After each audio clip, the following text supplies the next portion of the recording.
On Wednesday, Republican Congressman Duncan Hunter from Alpine introduced legislation requiring that all 4 military service chiefs certify that the repeal of Don't Ask, Don't Tell won't negatively affect their combat units. And since the repeal has been enacted, what's the point of this bill and what reaction has it stirred? KPBS reporter Allison St. John is following this story. So, Allison, what's the point of getting all the chiefs to sign off on whether the Army, the Air Force, the Marines, and the Navy would be degraded without Don't Ask, Don't Tell? Well, Gloria, San Diego Congressman Duncan Hunter was one of those who voted against Don't Ask, Don't Tell. So now he is saying that his bill that he's just introduced, it's a very short bill, just a couple of pages here, it's not very long, but that it won't actually, he's not attempting to undo this piece of legislation, but he says that it could have the implication of delaying it.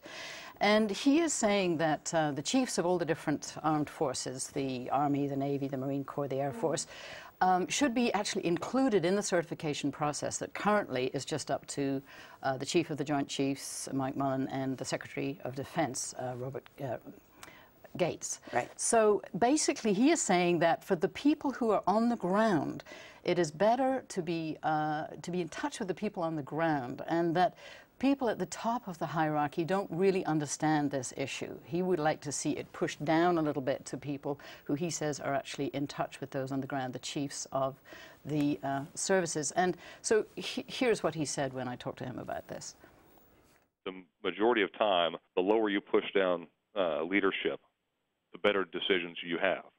Meaning, I know what was going on with my platoon or my artillery battery better than a 3-star general does, because I live with my battery, and I live with the men there. So you have the chairman of the Joint Chiefs and Secretary Gates and the president making a certification decision that is going to have a great effect on the troops in ground combat, which none of those 3 have been in.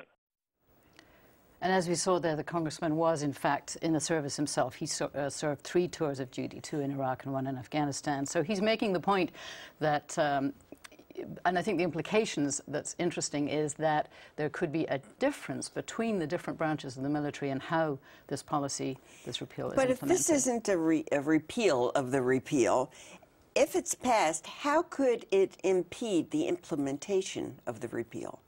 Well, because if one of the chiefs decided that was not willing to sign off in the certification process and say that it wasn't going to affect the morale and effectiveness of troops in combat, and he's saying this specifically applies to troops in combat and preparing for combat, then it might be rolled out at different speeds in different branches of the military, which I should imagine would cause endless problems. But this is the idea. What kind of support is he getting from his colleagues in the House, and what kind of reaction from the members of Congress here in San Diego? Well, the congressional delegation, we've got Brian Bilbray, Republican Congressman Brian Bilbray is on board. He's got about 18 congressmen on board the last time I checked. The Democratic Congress representatives here in San Diego, of course, are opposed to this bill. And Filner has written a letter saying that to quote it, he says, "It's been said that justice delayed is justice denied. Well, it's equally true that civil rights delayed is civil rights denied." And then actually Susan Davis came out with a very interesting report from the GAO that says the cost of recruiting and training to replace all the gays in the military who've been dismissed as a result of the Don't Ask, Don't Tell policy has been $185 million in 5 years between 2004 and 2009.